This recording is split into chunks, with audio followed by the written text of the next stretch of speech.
Hey everybody, it's me. I'm back. Back for another video. It's raining. It's been raining for days, and it's just difficult sitting in an apartment when you don't have anything to do. But I'm doing it, so I thought this would be a good time to make the video that I said I was going to make about travel housing. So, I mean, this video I think it'd be good for people who are looking for housing because they want to find housing for their next contract. Maybe it's their first contract, probably so, maybe not. And for people who really want to market and want to get travel nurses to rent their apartment. So, anyway, without further ado, let's have our beat a beer and jump right in there, okay? They're not paying me, by the way. So, okay, so the first thing is, thank God I didn't get scammed. I think if you watch my last video, it talked about how I almost got scammed, but I didn't. And it was from using a Facebook group. I usually use Furnish Finder, and I haven't had any problems or near misses on Furnish Finder. Everybody's been pretty, because people put reviews and all that, although any scammer can put a review. But I've used several Furnish Finders, and it's all been pretty good experience. I'll go over that in a minute. But this time there just really wasn't very many Furnish Finders. And the problem with Furnish Finders, and this is for you people who want to rent out your apartment, is that I'm looking for someplace quickly because I need to know if I can afford to take this contract. If I can, my question is the housing reasonable, and can I accept this contract and afford to stay in some kind of rental? Because nursing contracts, the amounts vary from place to place, and state to state, and city to city, and rural and city, and blah blah blah. And they're not paying me a whole lot of money like they were in COVID. And unfortunately, during COVID, a lot of the rental rates, everybody knows this, went way up, and the pay was way high. But now the pay has come down to something, closer to what it was before. And but some of the rates are in certain areas it's just not paying me to go there. So before I even accept a contract, the first thing I do is I check and see what's available, if there's a lot of stuff available there, and how much. So Furnish Finder is a quick and easy way to do it. This time there was very little on Furnish Finder that was available in the area that I wanted to be, just maybe a few places. And a problem with Furnish Finder is that people turn off their notifications when people want to, like I'm trying to send them a message to ask them if their apartment is still for rent. Well, they don't get back to you for a week or 3 days. Well, by then, so if you're serious about renting out your apartment, you got to turn your notifications on, because when I message you, I'm really going to take the first good choice that presents, because half the time people do not respond. So, when I came here to the New Orleans area, I wanted to rent down in the closer to the French Quarter. I thought it'd be fun over there on Magazine. I was like, yay, I'm going to have some fun. Well, I probably put in about 10 or 15 housing requests for those areas. And one person messaged me back. So, and that's at all. So just keep that in mind. Try to be prompt to get back with us. And I try to respond, like even after the fact. I try to respond and say, sorry, thanks for responding, but I already found something, because I really do find stuff quick. And but this time I ended up on the same Facebook group, because that's another way you can do it, is you can post in that town's Facebook. So this is a small town that I'm going to be staying in. And in one of their little buy sell groups, I put that I was a travel nurse and what I was looking for. And a nice person the scammer responded to. But a nice person did respond. And first thing he did, send me his phone number. It was a phone number for that area. Told, was able to discuss the town, give me the reason why he was renting out the place. As it turned out, his mother-in-law went into an assisted living.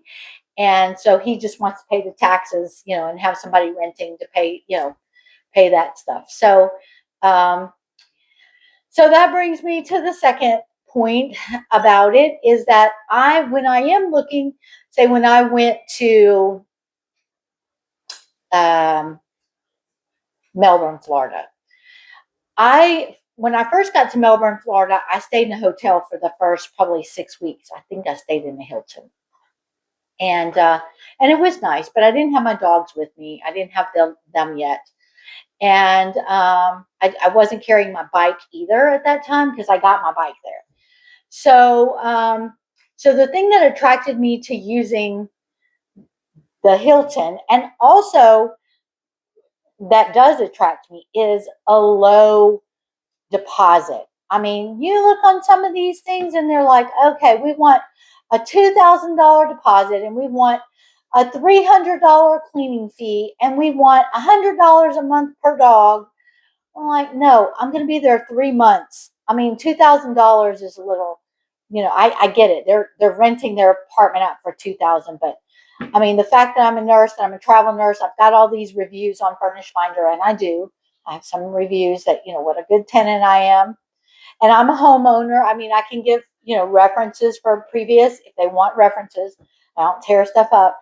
But, they want all this. And then sometimes people want, you to pay like the whole 3 months up front, like you would on an Airbnb. And so I don't use Airbnb.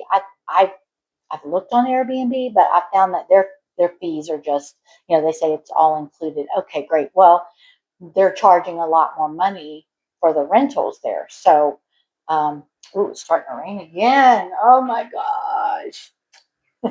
Pause for another sip of beer.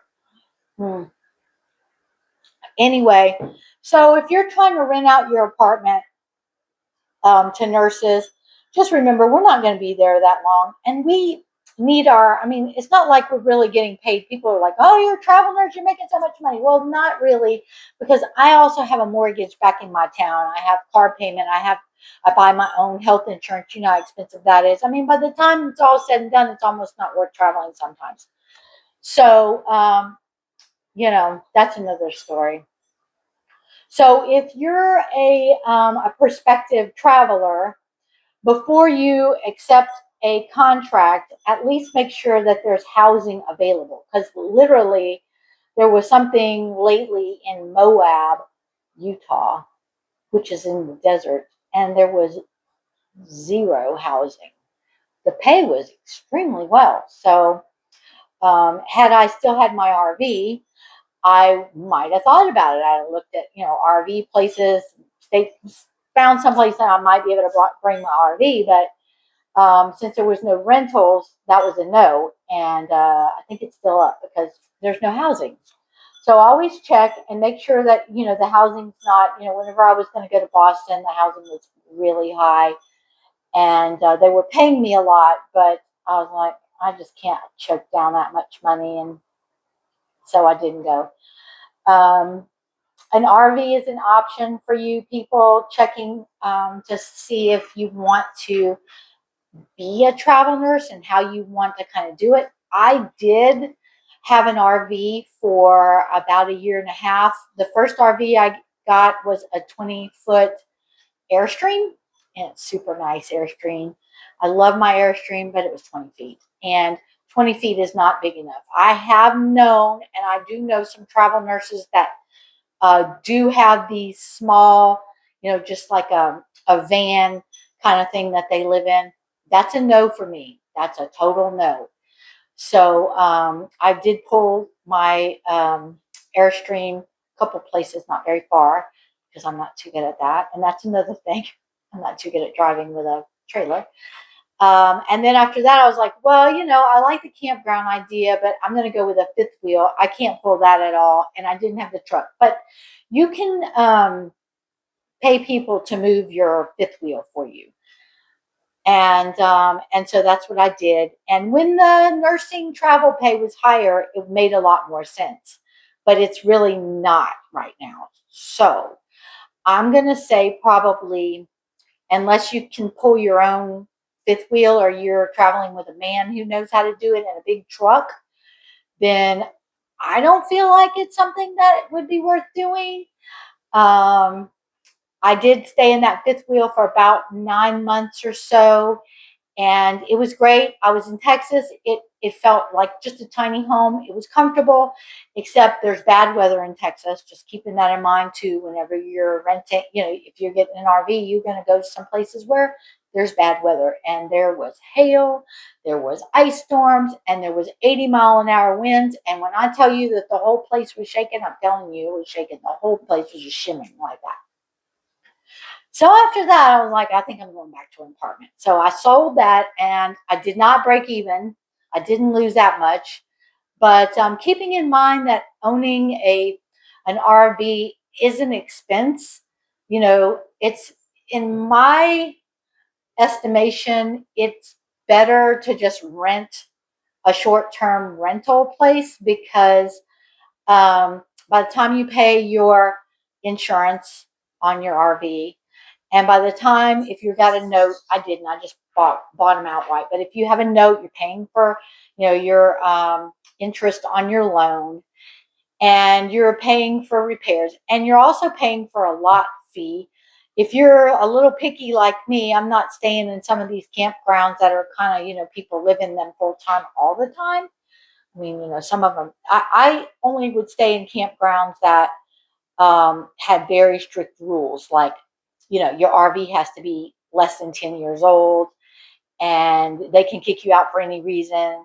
And they really didn't put up with anything, but they were expensive. I mean, both of those lot rents, the first place, I think I want to say I paid for a little spot. I think it was $800 a month. And it had no amenities other than a shower, which I didn't use because I had a shower in my Airstream. And then the second place was, I think, $800 or $900, but it was nicer. It had more amenities. It had swimming pools. It had walking trails. It had clubhouses. It was nice. So, but you're still paying. And now, this was probably 3 years ago, maybe 3 years ago.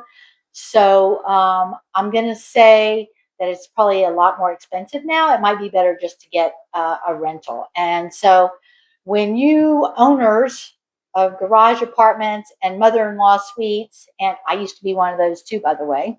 I've got a whole list of stuff. I used to have a rental that was behind my house, and I'd rent it out. But so when you're renting the travel nurses, just remember that we're not coming with, like you're renting a house. It needs to be kind of like an Airbnb. It needs to have pots and pans and dishes and linens. So this particular apartment that I'm in, I got here, I was expecting all that. Okay, it had I'm just gonna tell you, old nasty pots. I mean, I can't use that. Luckily, I brought my own. And you see this stove here, that's a gas stove. There's no gas to this house. So the lady did buy a hot plate so that I can cook. But you can see that doesn't work. And the dryer, I mean, I can go through the whole list. There's nothing worked in this apartment when I got here, nothing. But also there was no sheets. So I got here in the afternoon, like 3 or 4 o'clock, and I had to go buy some sheets because there was no sheets on the bed. So, and the towels are, I mean, I'm not complaining, but if you're going to have stuff for people and you want good ratings, you might as well do it right. It doesn't cost you. The towels here are literally the size of the bath towels are 1970 bath towels. It doesn't have to be a bath sheet, but at least something nice. I mean, you can get them at Costco, get a decent washcloth, So the towels here were horrible, and I got my own. And but travel nurses, I think I did address in other videos to bring things that you like. I always do bring my extra set of dishes, just not the whole set, but just a place setting. I bring things that make me feel at home, but kitchen things in the apartment. That's what the landlord could put. Things like bottle openers, because I'm going to have a beer. Maybe the person might have a root beer.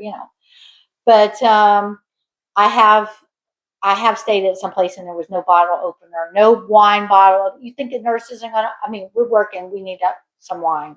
Okay, so gotta have that. So anyway, just the basic stuff. It doesn't have to be expensive stuff, but it. We're not going to be very comfortable there. We're not going to recommend your place if it's uncomfortable and the bath towel is this big.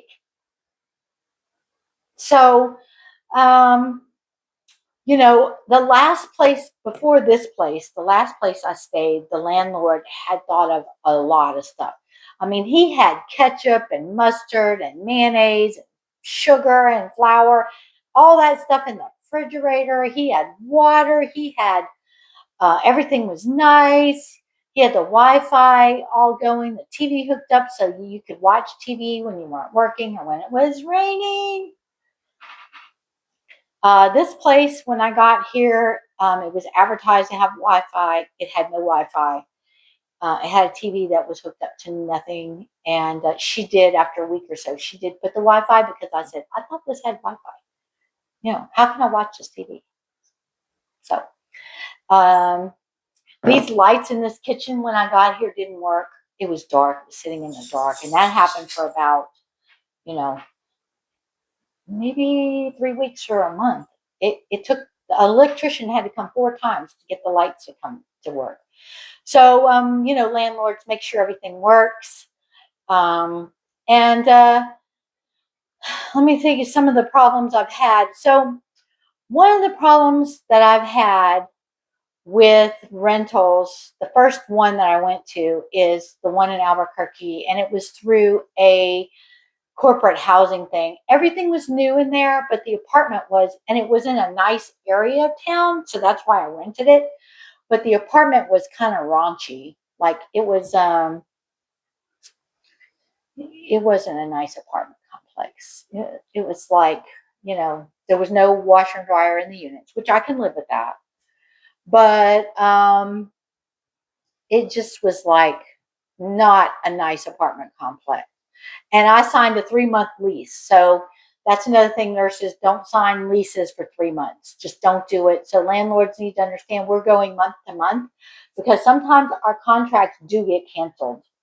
And it should be month to month because it's not our fault if they get canceled or they start cutting our hours and we cancel our contract ourselves because we came there to work and here they decide they're going to hire staff and they're not going to have us working there. So those things do happen with travel nursing and travel healthcare.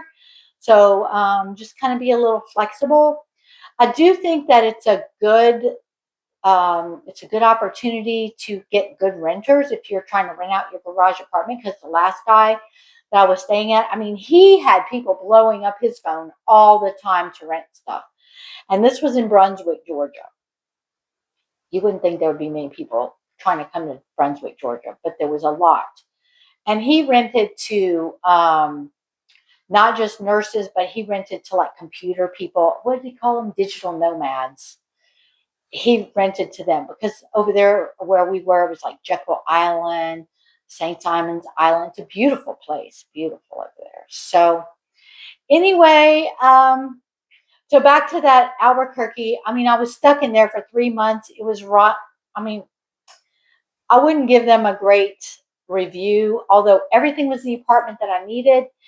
It was just a nasty apartment complex. So I probably wouldn't give anybody any money, pay them or agree to anything unless I saw the apartment. So landlords just be expecting, because especially if you've gotten scammed once, or you've gotten some situation like I've gotten with that one, and almost with this last scam situation. The person wants to see the apartment and actually talk to you and get the key and, see the place in person to make sure everything works before they're sending you money and deposits and all that. Yeah. So that's pretty much most of what I have to say about traveling housing. I would say for sure that housing is one of the most challenging parts of travel nursing, because I'm used to having nice things. I'm used to living in a nice house and having place for my dogs and all that. And, so it's hard to find some place for myself. I know that some of the guys, feel comfortable just renting rooms in people's houses. I'm totally not renting a room in anybody's house. Me, I've got dogs, I got my bike, I want to come and go, I cook, and I'm going to be there 3 months. So I'm going to try to be, make myself at home. And I suggest that you guys, especially when you first start traveling, that you do that you try to get the most comfortable. Think about it. You're not just traveling for the money. If you are in a bad environment and you're uncomfortable, you're suffering. It's a form of suffering if you're living below the standard you're used to, because, this place I'm suffering a little bit, not terribly, but I am, because there's no living room furniture. That's another thing, landlords. There has to be some place to sit. I've got this table in the kitchen. And then the other room is just like a day bed and a TV. Well, first of all, I'm never renting someplace with just a day bed. I didn't know that was going to be such a pain. And I'm never renting any place without, a couch, a chair, some of those things, because it does make it a little less comfortable to live there. And so nurses, don't, I know that everybody's trying to save money, but don't make it miserable on yourself, because you're not going to be a travel nurse very long if you're miserable. That's important. If you are miserable, if you are uncomfortable, if you do not feel like you're at home somewhere and you feel like you're living out of a suitcase, your travel nursing is not going to last very long. You're going to burn out in 1 or 2 contracts. Okay. So don't make that mistake. And yeah, happy trails, everybody. And I hope everybody finds good housing and gets good renters. And this next contract, like I said, I'm going to be leaving here on Saturday and going back to Florida for a few days and then heading over to Texas. So I'm super excited. All right, catch y'all later.